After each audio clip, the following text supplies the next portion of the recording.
Samantala, atin namang alamin ang bigat ng krimen ng human trafficking sa report ni Emil Carrion.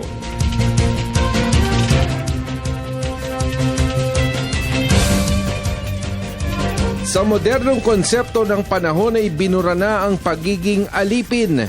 Pero isang maliwanag na katotohanan ayon sa ILO, ang International Labour Organization, na meron pa ring nangyayaring human trafficking.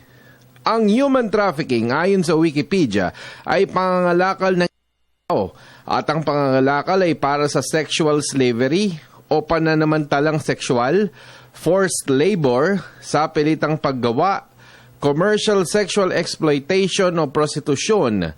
Kasama na rin dito ang pangangalakal ng mga internal organs o mga lamang loob ng tao. Sa makabagong kaisipan, ito na rin ang makabagong pang-aalipin. Sa trafficking protocol ng United Nations, naitala na mas madalas ang ginagawang pangangalakal sa mga kabataan at mga kababaihan. Ito ay ginagawa sa loob ng sariling bansa o national o sa ibang bansa, transnational. Sa taong 2010 ay posibleng umabot na umano sa 31.6 bilyong dolyar ang naitalang taunang kinikita sa pamamagitan ng human trafficking. Bunsod nito, pinagtibay ng United Nations ang pagpigil, pagharang at pagparusa sa mga grupo o sindikato na ginagawa itong isang negosyo. Sa Pilipinas ay madalas na isinasagawa ito sa mga lugar na malayo sa National Capital Region, sa mga probinsya o kanayunan. Kaya naman sa bahagi ng Region 11 sa Davao City ay tahasan itong kinundena. Samot-saring mga grupong gobyerno at NGO ang nagpahayag na dapat itong labanan.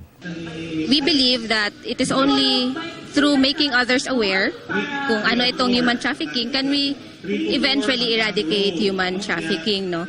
So that is why our theme also is human trafficking, alamin at sugpuin, no? Because yun nga, yung paniniwala na kailangan nating i-educate yung mga kababayan natin, no, yung mga kabataan, para kung na-educate na sila, doon na yung prevention, diba? Kasi sabi nga nila, prevention is the key, it's better than cure, no? Sa Pilipinas, batay sa pag-aaral ng UNICEF o ang United Nations Fund, kasama ang ILO, umaabot na sa 75,000 hanggang 100,000 ang bilang ng mga kabataang biktima ng prostitusyon sa taong 1997 pa lang. Taong 2007 ay posible nang umabot sa 375,000 na kababaihan ng biktima ng mga sindikato ng mga prostitution rings. Ang mga edad ng mga biktimang batang kababaihan ay nasa edad na 15 hanggang 20 anyos. Meron pa umanong pinipilit sa murang edad na 11 o 11 taong gulang. Ang IFRC o International Federation of the Red Cross, Red Crescent Societies, mga NGOs, ang ILO sa pamamagitan ng The Visayan Forum at ang pamahalaan ay tulong-tulong sa paglaban ng krimeng ito. Sa katunayan, taong 2003 ay pinagtibay ang Republic Act 9208 o ito ay mas kilala bilang a penal law against human sexual tourism, sex slavery, and child prostitution. Isa lamang ito sa mga hakbangin para malabanan ang organisadong krimen na ito. Para sa Telebisyon ng Bayan, ako si Emil Carrion.